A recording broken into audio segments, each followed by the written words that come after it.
Buenas noches. Hoy, Palabra de Honor tiene una invitada muy especial. Especial en mi caso por dos cosas. En primer lugar, porque es una amiga muy querida. Y en segundo lugar, porque es, a mi juicio, la escritora más importante de la Argentina. O al menos la más famosa. Cristina Bajo.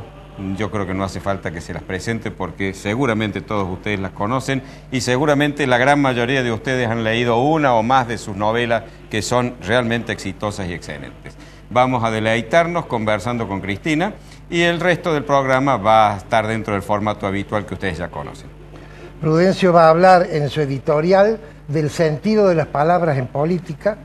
Yo voy a hablar de un tema especial, de un señor que no tiene nombre, sino que tiene número. Y voy a hablar de lo que él nos contó, pero fundamentalmente de la respuesta que le hizo a mi pregunta. ¿Y qué decirles de Cristina? De Cristina lo único que les puedo decir es un verso que yo hice siguiendo el estilo de Alejandro Nores, Uno Villejo. Con tu pluma extrovertida, querida, cordobesa y argentina, Cristina, de lúcido desparpajo bajo, cautivaste a los lectores de tus novelas históricas, plenas de luchas, amores y quimeras alegóricas, agregando a tu legajo que fuiste la más vendida, premiada y reconocida, querida Cristina Bajo. Espléndido, realmente muy lindo. Allí está Cristina, creo que la has emocionado. Me parece que alguna lágrima también está asomando. Vamos a lo nuestro. Adelante, señor director, con los auspicios.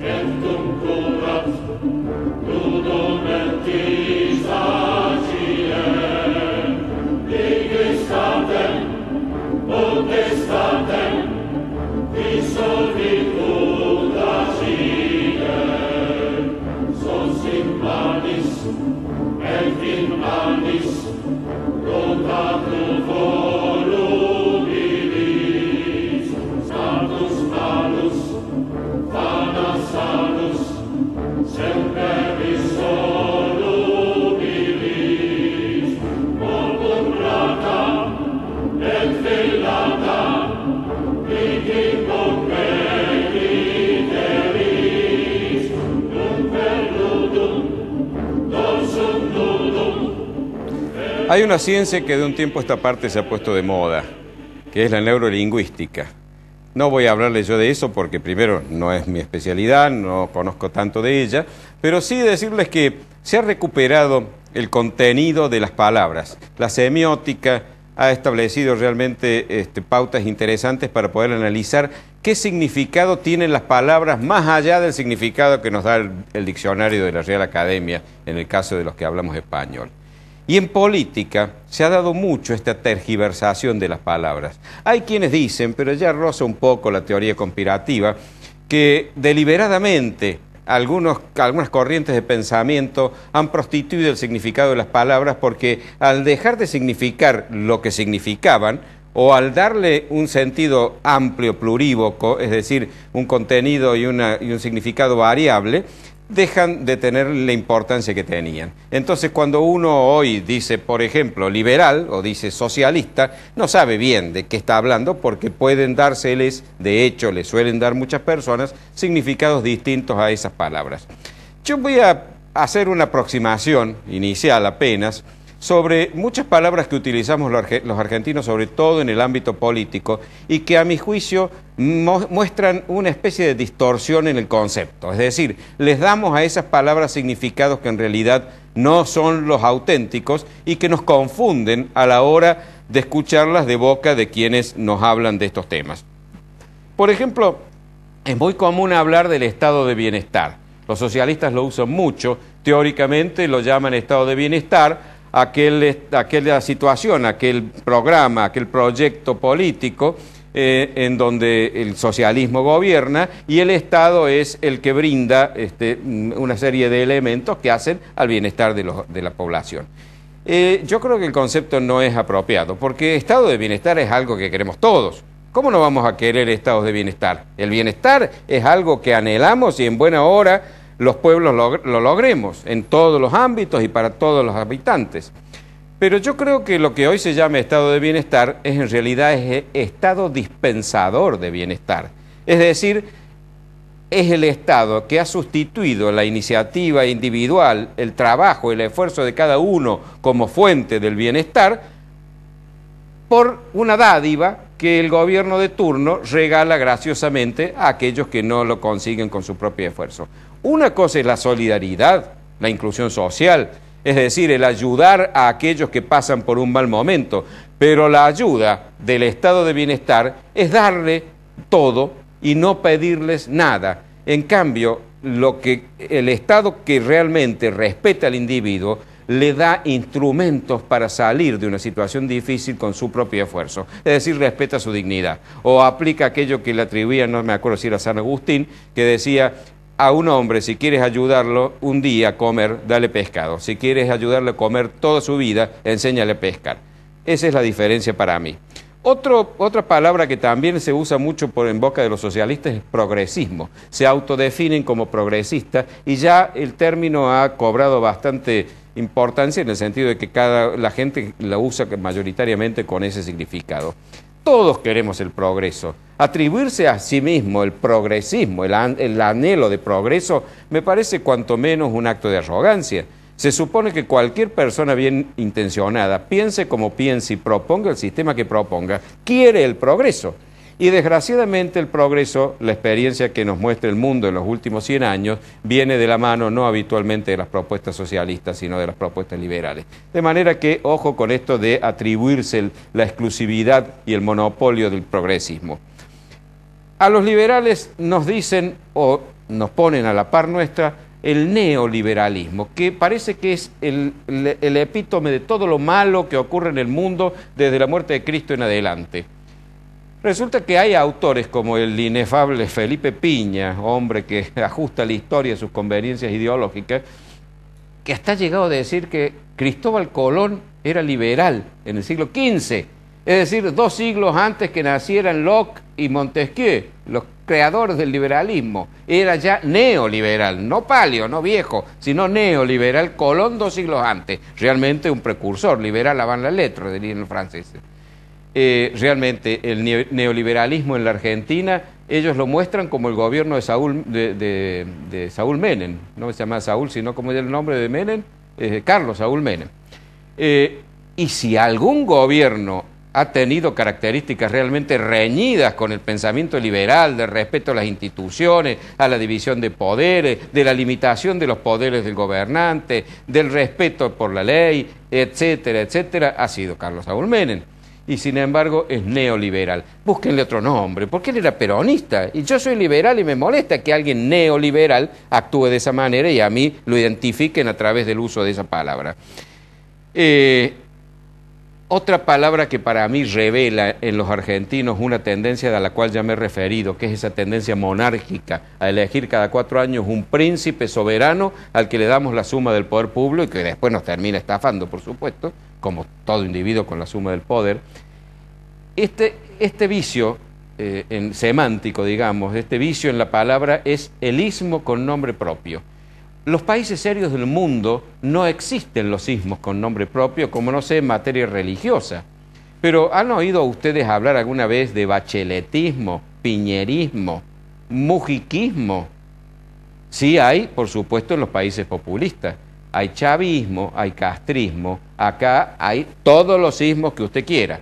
Cualquier individuo que adquiere cierta importancia en política pasa a tener su propio ismo. Entonces, unos con todo desparpajo, indignamente se dicen, yo soy peronista, es decir, sigo un hombre, no una idea. Yo soy lasotista, yo soy macrista, yo soy masista.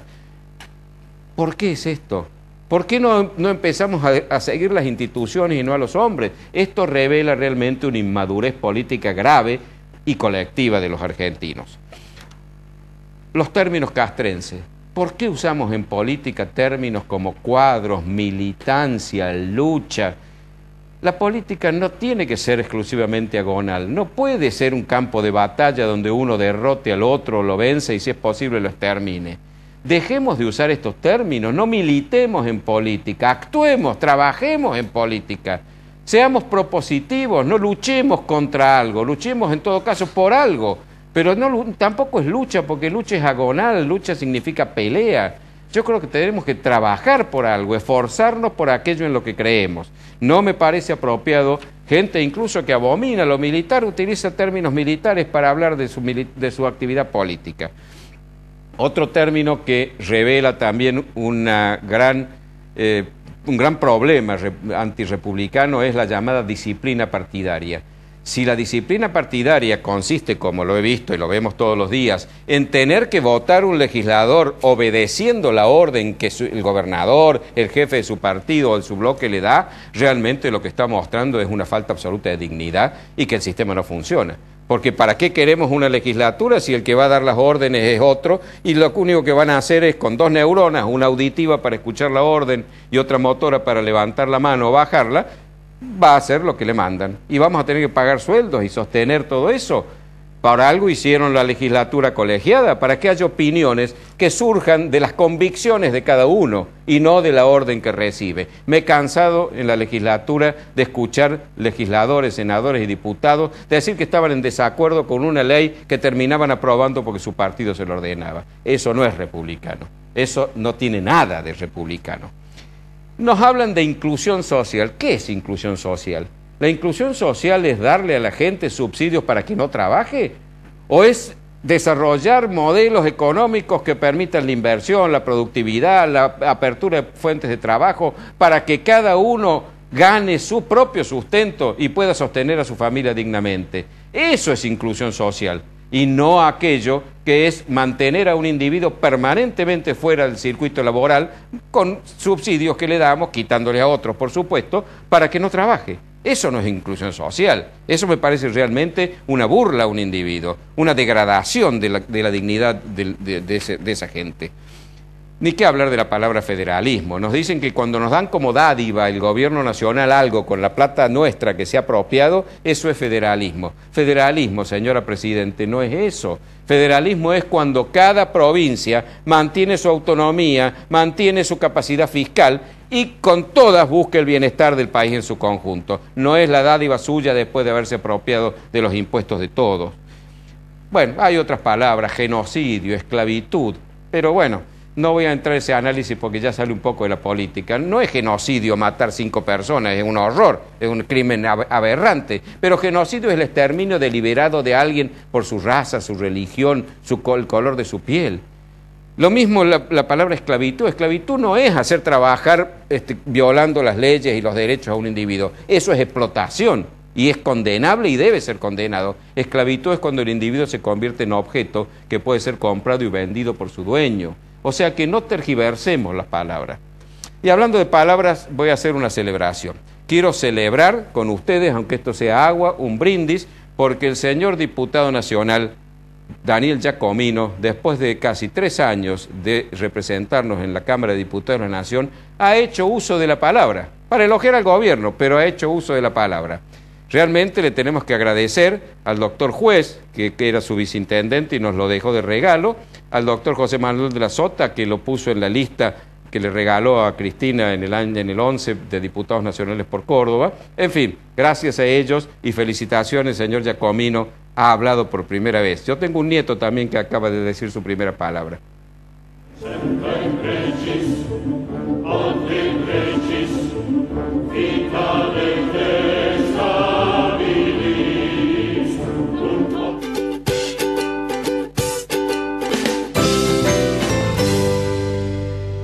Moretti Allende, Ibáñez Padilla, Administración de Propiedades y Consorcios. Claridad y confiabilidad. Moretti Allende, Ibáñez Padilla.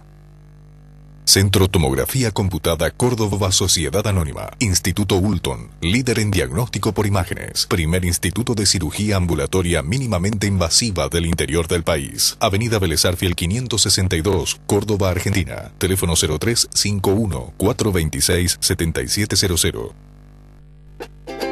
Ahora comprar tu auto es una experiencia única. Llegó AutoCity, un nuevo espacio con 0 kilómetros, usados, pista de prueba y área de servicios. AutoCity, los autos evolucionan. El lugar donde encontrarlos también.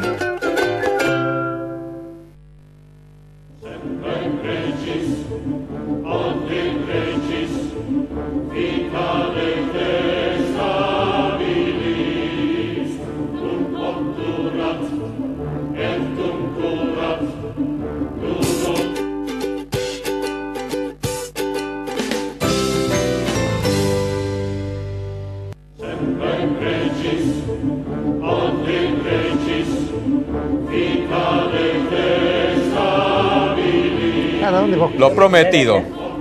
Con ustedes, nuestra invitada especial, Cristina Bajo, una querida amiga y escritora estrella de nuestro país. Cristina, realmente para nosotros es una gran satisfacción tenerte y hablar de un tema que se sale de los temas que habitualmente tratamos, pero que es muy importante. Bienvenida.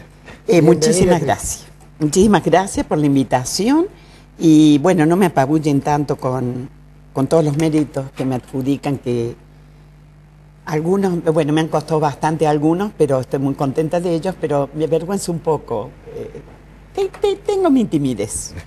Te conozco, sé que sos un poquito tímida y no tenés perfectamente asumido el nivel de prestigio a que has llegado. No, gracias a Dios. Pero eso habla muy bien de vos. Gracias a Dios no, por lo tanto nunca me llevo una desilusión si alguien no me reconoce, ¿viste? Que me pasa cada rato, lo cual es muy saludable. No tenés timidez, tenés la humildad de los grandes. Los grandes son humildes. Bueno, dejémonos de piropos. Entonces. Bueno, Cristina, vamos a lo tuyo.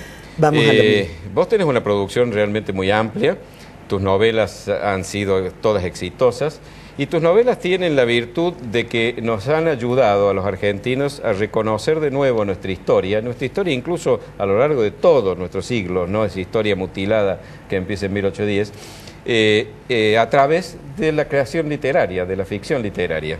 Contanos un poco cómo te metiste en esto, cómo te hiciste escritora. Cuando era chica, cuando recién fui al colegio de Unquillo de las monjas me ayudaron mucho con la vocación de escritora. Nos pidieron, lo he contado varias veces, lo vuelvo a contar porque a lo mejor alguien no lo conoce. El primer día que voy al colegio de las monjas, segundo, tercer grado creo que era, nos dan la consabida composición que hicieron en las vacaciones. Entonces todo el mundo decía que había ido a los cigarrales de Unquillo, que había ido a Mar del Plata, que había ido a Capilla del Monte, y yo en cambio dije que había ido a Nueva Zelanda, en un barco donde había un bebé que se cae al mar y un perro lo salva y yo salvo al perro.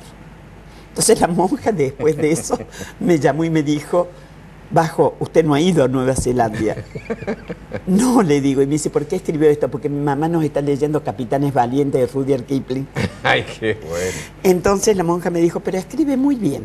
Yo estaba medio pupila, entonces dice, a la tarde le voy a dar, junto con los otros chicos, después que terminemos los deberes, le voy a dar deberes propios de escritura.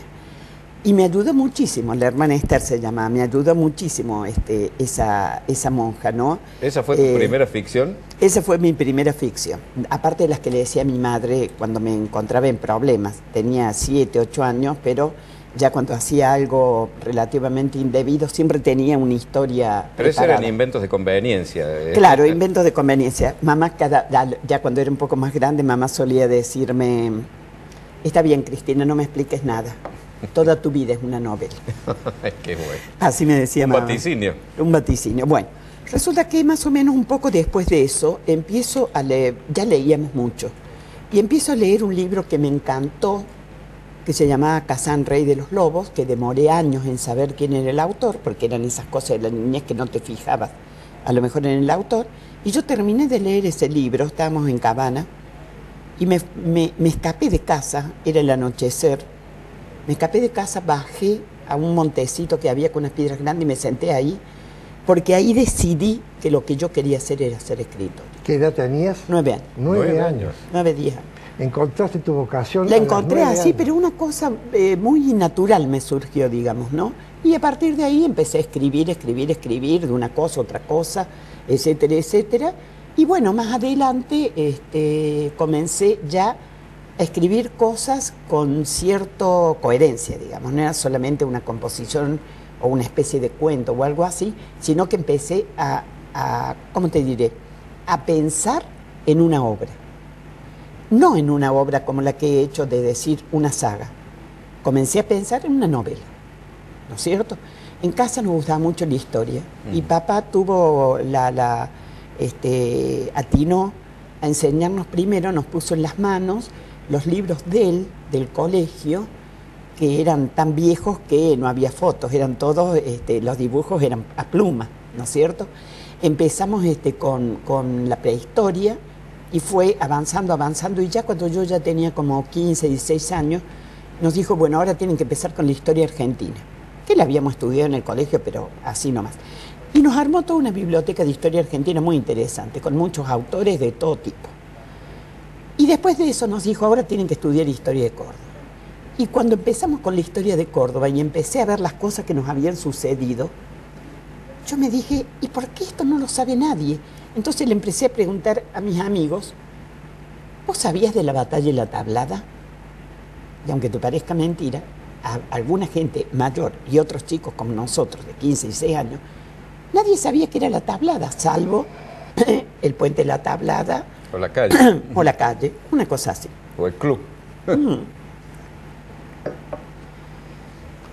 Entonces yo dije, ¿cómo puede ser posible? Yo ya estaba leyendo todas las novelas históricas de Europa, desde las de aventuras como las de Dumas, ¿no es cierto?, a cosas más, a biografías históricas, como la vida de María Antonieta, de Fouché, de otros personajes así, más lo que siempre nos gustó en casa, que era la historia medieval.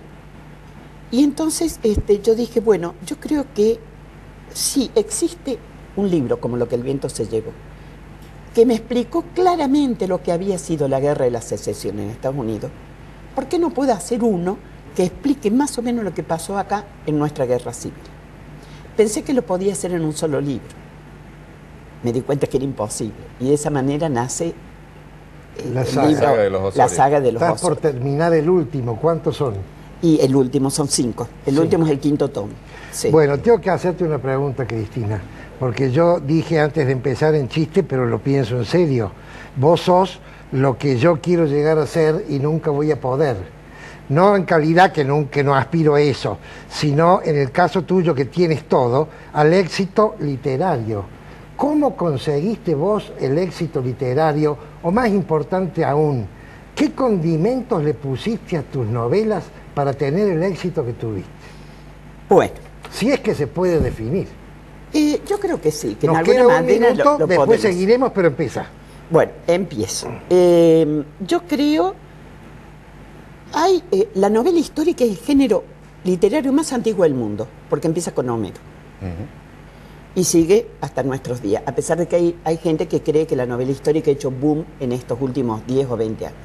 No es así. Yo he hecho un chequeo de todas las novelas históricas y la novela histórica, o no, quizás no como novela, pero sí como un relato histórico, desde Oriente hasta Occidente, es el primer género junto con el de viajes y aventuras. La Ilíada y la Y la Odisea. Odisea. Y de ahí seguimos, ¿no es cierto? Y por otro lado hay un estudio hecho que dice que la gente lee con mucha fruición y busca la novela que no únicamente le dé, digamos, un escape a la vida diaria con su romance, su tragedia, lo que sea, sino que le enseñe algo. Esa prácticamente es lo que, según un estudio hecho en la Universidad de Roma, hace lo que sea un bestseller. Que el libro tiene que ser gordo, la gente tiene que creer, por lo menos, y eso depende del escritor también, que le va a enseñar algo, y que tiene que ser así, algo así como todo un espectro de vida con respecto a lo Vamos que a se cortar comenta. y seguimos en el próximo blog. Perfecto.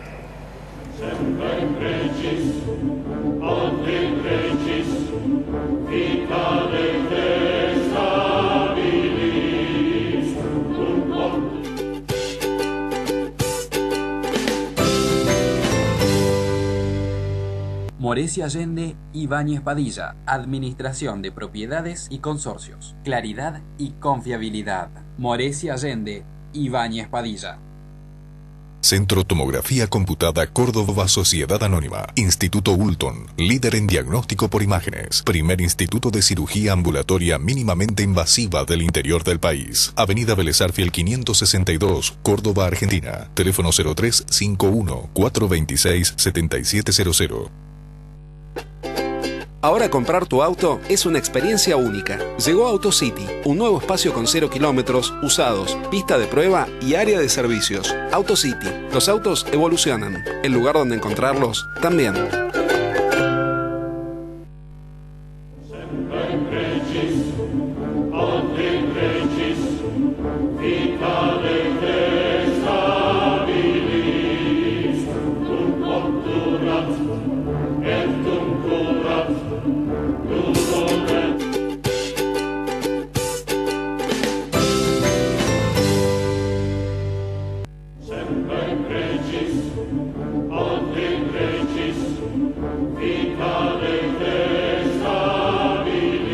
Bueno, y así nació Como Vivido 100 Veces. Así nació Como Vivido 100 veces. Increíble que es Luz Osorio. Exactamente, y sobre todo lo que yo quería era hacer una verdadera novela histórica, o sea, estudiar lo que era la vida en ese momento, lo que era la historia, lo que eran los personajes.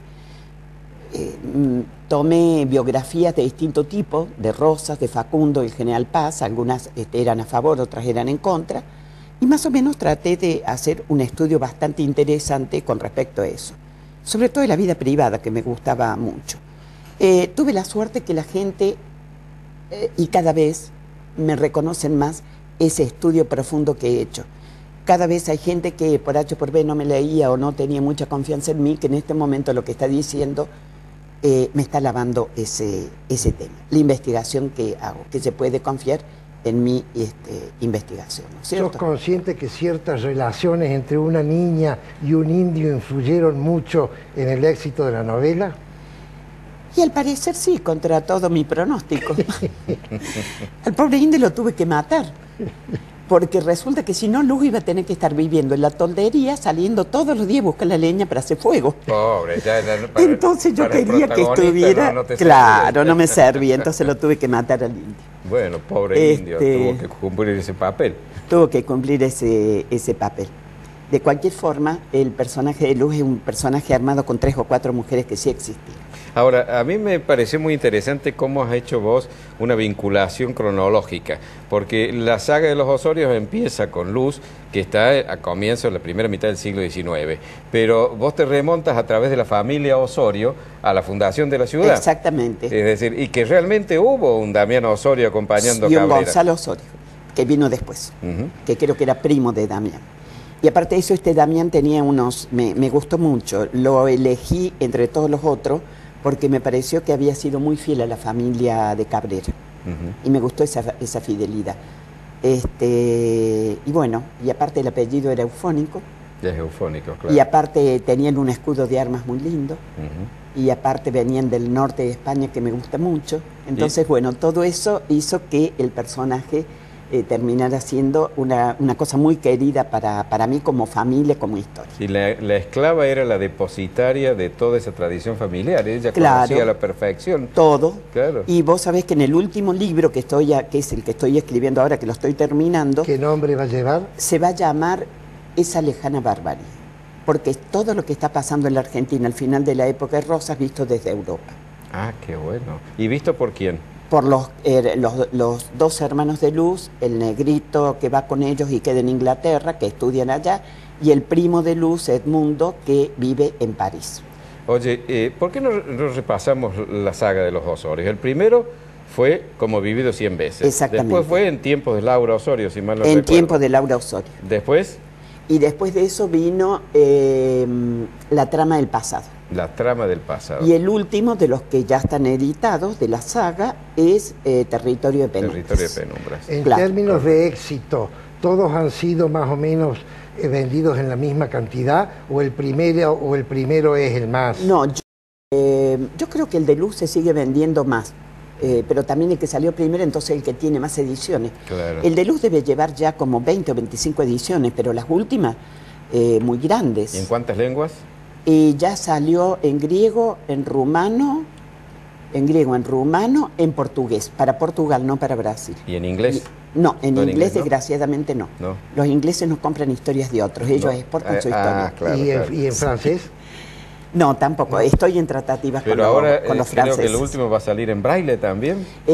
Es posible que salga Qué en braille, maravilla. y algunas de mis obras van a salir en braille. Bueno, pero también. también hay otros libros tuyos que no están dentro de la saga de los Osorio. Para mí, el que más me gusta de tus novelas salió acá en Córdoba la primera vez con el nombre de Sierva de Dios, Ama de la Muerte. Exactamente. Y ahora se publica en otros lados, en todo el mundo, Sí, con otro ese nombre. es el que más se Jardín de los publicaron en el Venenos. exterior.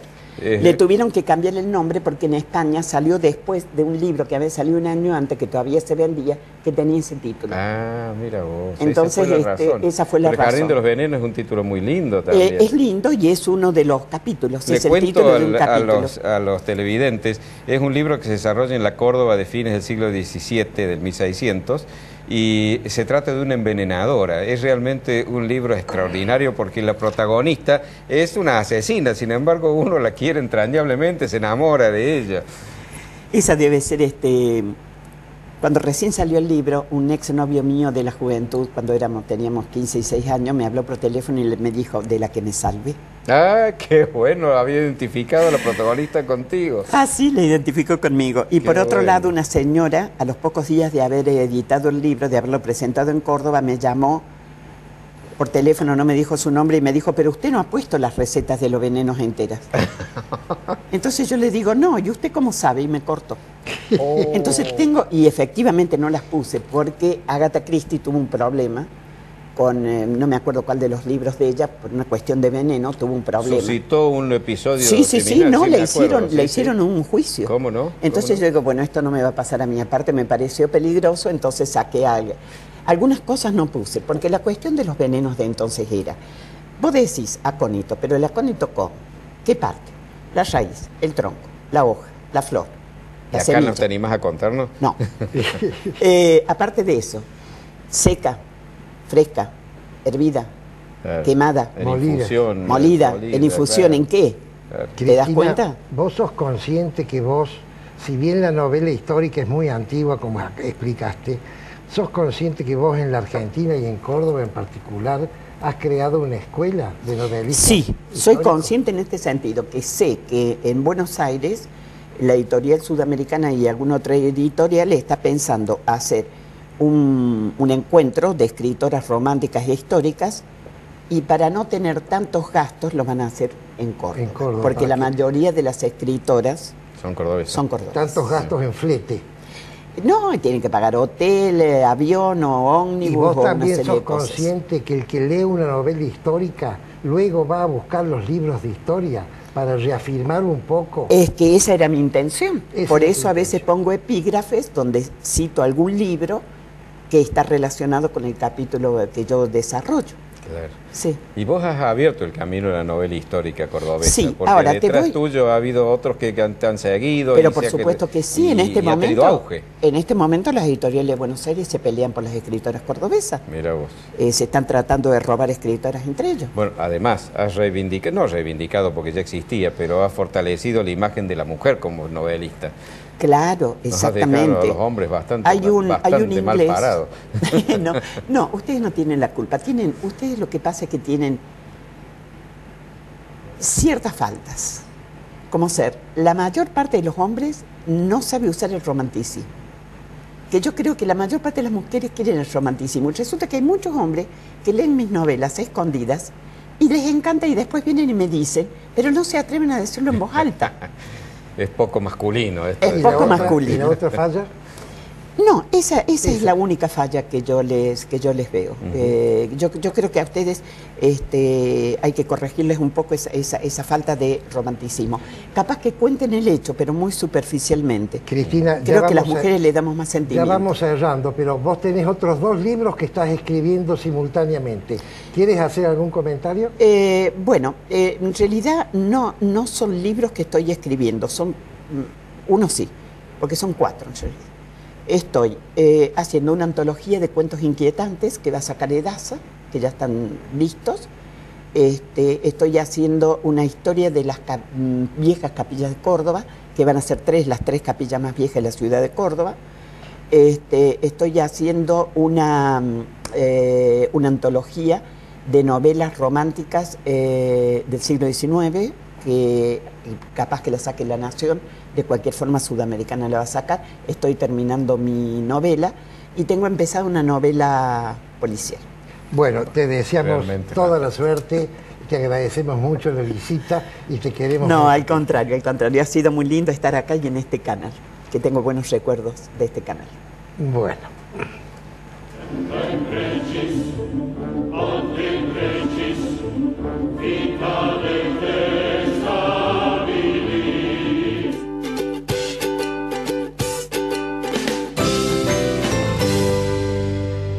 Morecia Allende, Ibáñez Padilla, Administración de Propiedades y Consorcios. Claridad y confiabilidad. Morecia Allende, Ibáñez Padilla.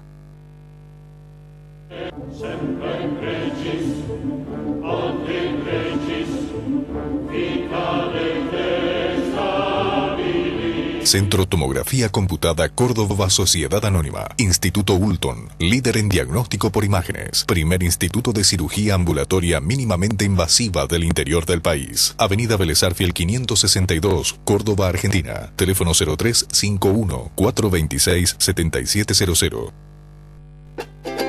Ahora comprar tu auto es una experiencia única. Llegó AutoCity, un nuevo espacio con 0 kilómetros, usados, pista de prueba y área de servicios. AutoCity, los autos evolucionan. El lugar donde encontrarlos también.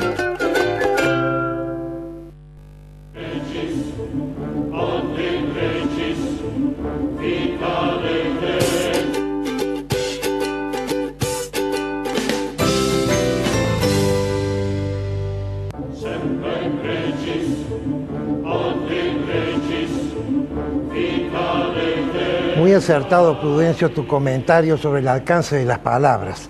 Recuerdo que Vargas Llosa explicó algo de eso en Rosario el año pasado. Fundamentalmente el término neoliberal. Yo no puedo aceptar cómo la gente endilga a alguien el término neoliberal y entonces ya lo deja encasillado. Absolutamente, y nos encasilla a los que nos decimos liberales, porque ya uno tiene que explicar que soy liberal pero no neo. Claro, ya por la edad somos más bien paleo, vétero y liberales, ¿no? Pero no, a mí me molesta que usen un término que se identifica o se aproxima tanto al que nosotros profesamos. Pero yendo a lo de Cristina, bueno, no solo de política vive este programa. Yo creo que ha sido realmente un baño muy saludable de cultura, de riqueza literaria, y la presencia de Cristina ha sido realmente para este programa, creo, un verdadero lujo.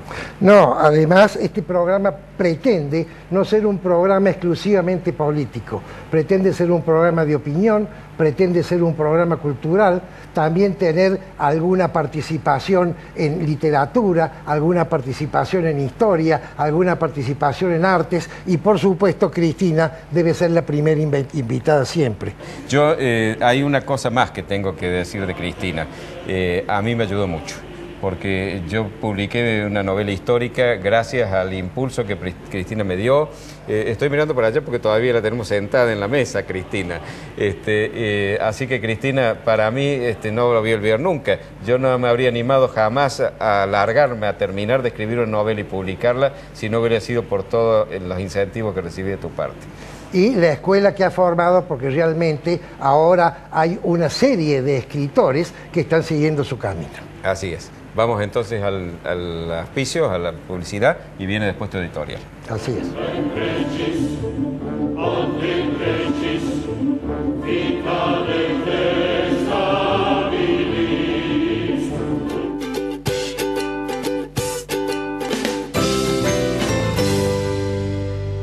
Morecia Allende, Ibáñez Padilla, Administración de Propiedades y Consorcios. Claridad y confiabilidad. Morecia Allende, Ibáñez Padilla. Centro Tomografía Computada Córdoba Sociedad Anónima. Instituto Ulton, líder en diagnóstico por imágenes. Primer instituto de cirugía ambulatoria mínimamente invasiva del interior del país. Avenida Vélez Arfiel 562, Córdoba, Argentina. Teléfono 0351 426 7700. Ahora comprar tu auto es una experiencia única. Llegó AutoCity, un nuevo espacio con 0 kilómetros, usados, pista de prueba y área de servicios. AutoCity, los autos evolucionan. El lugar donde encontrarlos también.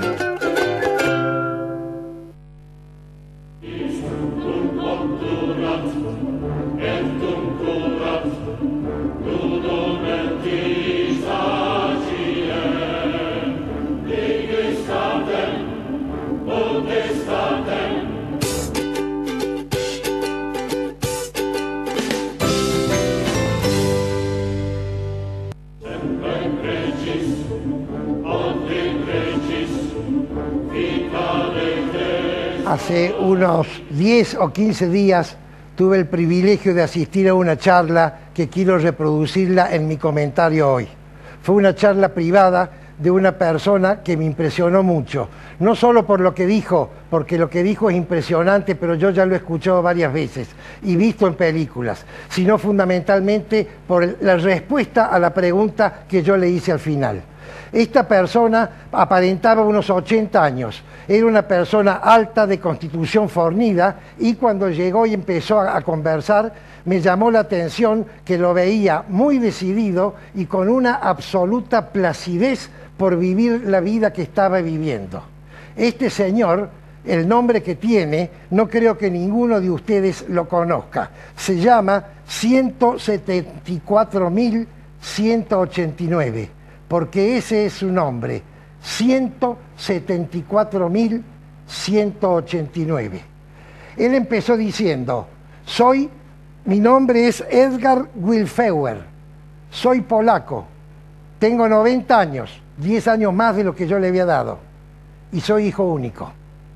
Nací en Polonia antes de la Segunda Guerra, y cuando empezó la guerra, Hitler y Stalin firmaron un pacto de no agresión, y se quedaban cada uno con la mitad de Polonia, de manera tal que la mitad mía, él vivía en Cracovia, fue invadida por las tropas rusas, y viví lo que es el dominio de las tropas soviéticas. Enseguida, al poco tiempo, Hitler ni siquiera le declara, empieza la guerra contra Rusia e invade nuestra zona, y al invadir nuestra zona pude ver lo que era la dominación de Hitler, la dominación del nazismo. Nos hicieron poner primero una banda blanca con una estrella de David azul. En otros lugares era amarilla, pero en este caso fue así. Lo segundo que nos hicieron hacer es empezaron a tratarnos mal. Y el tercer síntoma que apareció fue el gueto. El gueto son barrios cerrados donde nosotros vivíamos. No podríamos vivir en otros lugares. Esos guetos al principio tenían posibilidad de entrar y salir. Con el tiempo ya había que pasar por una guardia que cada vez era más estricta. Mi padre se dio cuenta de esta situación y dijo, vayámonos al sur. Él tenía un tío en la zona sur muy cercana a Eslovaquia, que era una zona de campo, y ahí vivimos en una situación más cómoda porque no teníamos las tropas de la SS presentes en nuestra vida cotidiana. Un día cuando yo salí a trabajar, tenía un trabajo en una obra de un camino. Cuando yo volví, lo encontré a mi padre muerto, le habían pegado 2 tiros. Había llegado la SS y había matado a todos los judíos que encontró en el pueblo, sin juicio previo y sin comunicación previa. Entonces yo, desesperado, sin saber qué hacer, fui y me introduje en el gueto. Yo después le pregunté, ¿por qué se introdujo en el gueto? ¿Por qué no se fue, trató de irse a Suiza? Por 2 razones, dice, porque todo Centro Europa estaba invadido por los alemanes y porque a Suiza no entraba nadie. Y a la noche en Europa hace frío y si uno no está dentro de una casa se muere. Luego, él tuvo una degradación en la vida bajo este régimen y terminó en un campo de concentración. Estuvo en 3 campos de concentración. Los campos de concentración fueron Plaszow, Mauthausen y Auschwitz, perdonen la pronunciación. Cuando explicó lo que pasaba en este campo, era impresionante, siempre con una voz muy tranquila. Alguien le preguntó, ¿por qué sobrevivió usted? Yo sobreviví por dos razones. La primera fue una serie de coincidencias que se dieron, y la segunda razón fue que yo tenía una extraordinaria vocación de sobrevivir. La primera coincidencia fue cuando tuvo que elegir zapatos. Fue a elegir zapatos en un grupo de zapatos y en la pelea con los otros consiguió 2 zapatos del mismo lado. Por ese motivo no lo mataron para robarle los zapatos, porque a muchos otros se los robaron. Otra vez, en Auschwitz, él estaba en una fila, yendo a la cámara de gas. Él explicó lo de Auschwitz de la siguiente manera. A este campo los prisioneros entraban en tren y salían convertidos en humo por la chimenea. Era la única forma de salir. Él estaba en esta fila que iba a la cámara de gas y un capataz de otro galpón pegó un grito: necesito que me mandes 2 para que descarguen unos bultos. Ustedes 2 vayan, y lo salvaron. Segunda vez que se salvó.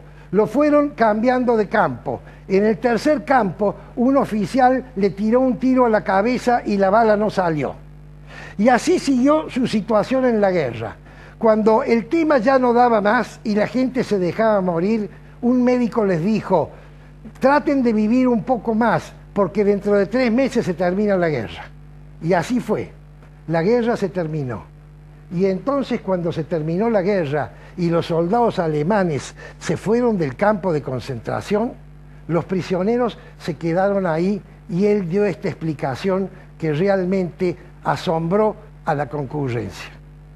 Así como un canario que está en una jaula, acostumbrado a vivir en la jaula, si usted le abre la puerta, el canario no sale de la jaula, ninguno de nosotros salió del campo de concentración y nos quedamos sentados en el patio. Cuando llegaron los soldados, gracias a Dios que eran americanos, porque él estaba en la zona americana, que eran negros, lo primero que hicieron es darnos comida. La gente comió tanto que esa noche se murieron un montón de retorcijones y problemas estomacales. El tema no terminó en el campo de concentración. De ahí pasaron luego, ya en otros países, a él lo llevaron a Italia, pasaron a los campos de refugiados, porque estos exprisioneros no tenían documentos y ninguna nación los recibía. En el campo de refugiados él decidió estudiar, pero tuvo que estudiar en idioma italiano que no conocía. Ahí conocí una señorita en sus mismas circunstancias con quien novió. Esta chica viajó a la Argentina porque el padre tenía un hermano en la Argentina. Y entonces perdió contacto con la chica. Y cuando ya estaba terminando sus estudios en Italia, recibe una carta de su novia que estaba en Argentina y le dice que se vaya a Argentina. Se va a Argentina y entonces puede comenzar su nueva vida, se recibe, hace después la carrera de ingeniería, se casa y tiene una vida estupenda. Pero quiero ir a las conclusiones, me quedan 2 minutos. Yo le pregunté, ¿por qué lo noto a usted sano psicológicamente? ¿Cómo es posible que una persona... porque él dijo, yo he perdido toda mi familia, no tengo ningún familiar vivo, están todos muertos, estoy solo en el mundo, la única familia que tengo es la que construí en adelante. Y cuando yo le pregunté, ¿cómo hizo usted para conservarse sano psicológicamente? Porque lo veo una persona que tuvo una vida plena y realizada. Y él me contestó conceptos que están en este libro, por favor, si la cámara lo puede tomar, que es el libro que escribió él, que se llama Auschwitz 174-189, me contestó por 4 razones, que es la que yo les quiero transmitir a ustedes. La primera razón, yo perdoné. Al día siguiente que terminó la guerra, yo perdoné. Y cuando yo perdoné, di vuelta a la página. La segunda razón, yo me enamoré. Y como me enamoré, pude darle a mi corazón los sentimientos más nobles que tiene una persona. La tercera razón, yo hice un proyecto de vida. Dije, me voy a recibir de bachiller y luego voy a estudiar ingeniería y me voy a recibir de ingeniero.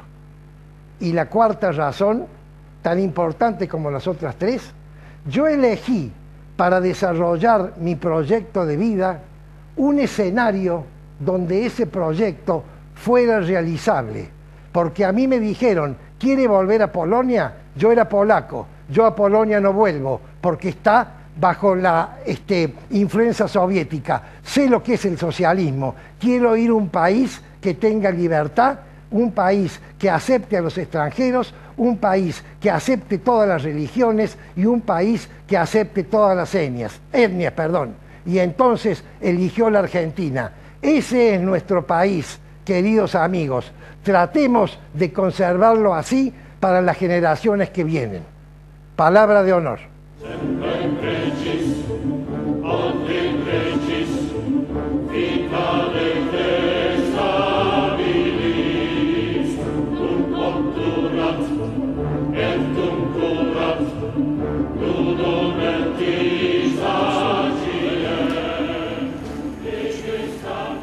Hace poco que me llegó un correo electrónico invitándome a que Córdoba se sumara y que yo incentivara a los historiadores para que así se hiciera, para celebrar el centenario de la muerte del general Julio Argentino Roca, 2 veces presidente de la República. Por eso, en este espacio, en esta columna que le he llamado La ciudad que queremos, voy a hablar más que de la ciudad, voy a hablar del país que queremos. Y voy a hablarlo a través de la figura de Julio Argentino Roca, figura controvertida y últimamente realmente injuriada, calumniada, en forma totalmente injusta.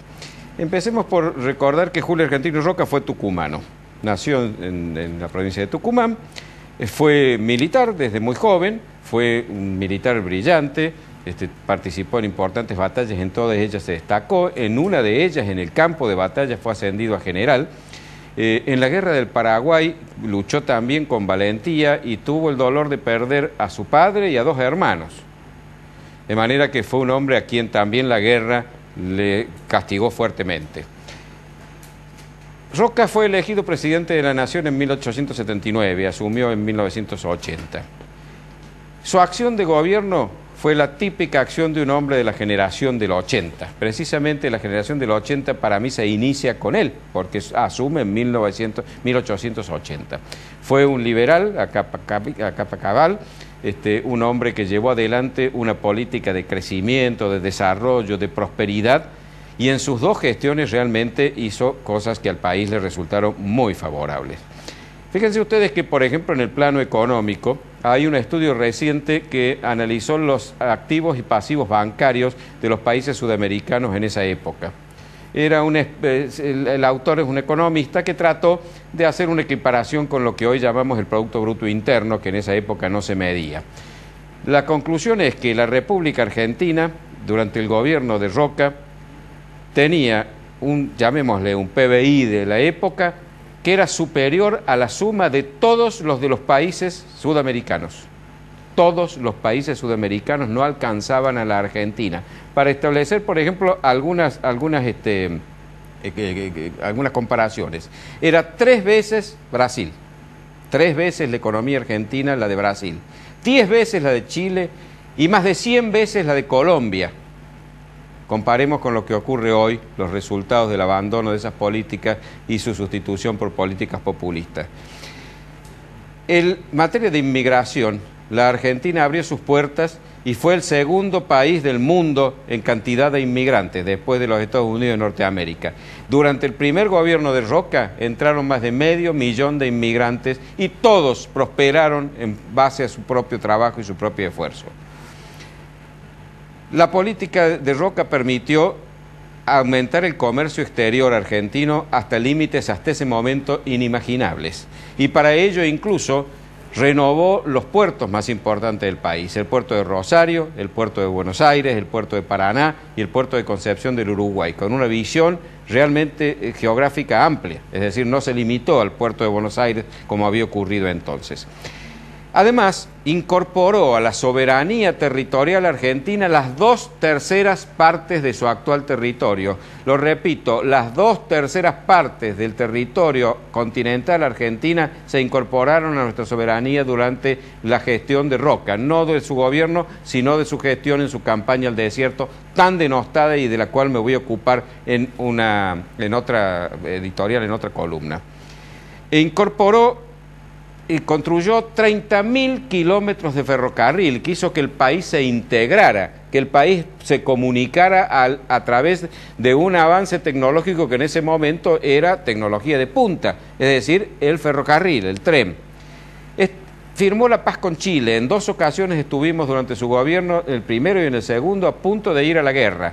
La habilidad diplomática de Chile y la del presidente Roca, y la del presidente Errázuriz de Chile permitió que eso no ocurriera y se firmaran tratados que hasta 100 años más adelante nos mantuvieran en paz con Chile, hasta que se generó el conflicto de Beagle.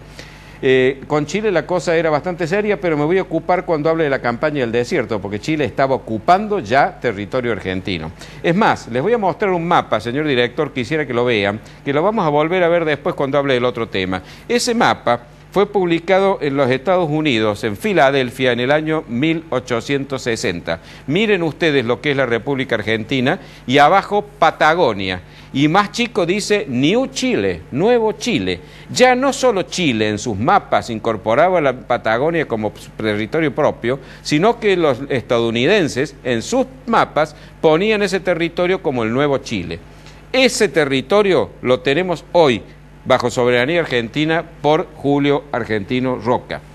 La moneda en la Argentina era una anarquía. Cada provincia, las que podían, acuñaban su propia moneda, no había un valor único y era realmente un conflicto bastante serio. A instancias de Roca, el Congreso de la Nación sancionó la ley 1130, creando por primera vez la moneda nacional única, el peso oro y todos los valores de referencia que desgraciadamente los gobiernos populistas prostituyeron a lo largo del tiempo, y hoy creo que algo así que un peso de la época equivale a unos 1.500 millones de pesos actuales. Creó el Banco Hipotecario Nacional. Creó el matrimonio civil para aquellas personas que no eran católicos, que eran los únicos que podían registrar su casamiento. Creó el registro civil, reorganizó el ejército, impulsó la sanción de la ley 1420 de educación universal, obligatoria, laica para todos los individuos, todos los ciudadanos argentinos. Esa ley fue consecuencia de un congreso pedagógico que se realizó poco antes. Hubo una gran disputa sobre si debía haber obligación, digamos, de enseñanza religiosa obligatoria o no. Prevaleció la enseñanza laica, como corresponde, y la libertad de que quisiera enseñarle a sus hijos una religión, pudiera hacerlo en horas aparte o en su propia casa. Se dictó por ley la autonomía universitaria. Se creó y se aprobó el Código Penal y el Código de Minería, y se reformó el Código de Comercio. Se instalaron las obras sanitarias en la nación en casi todo el país, se instalaron los teléfonos y los telégrafos. Y realmente la Argentina entró al podio de los principales países de la Tierra, del cual no supimos caer por nuestros propios errores.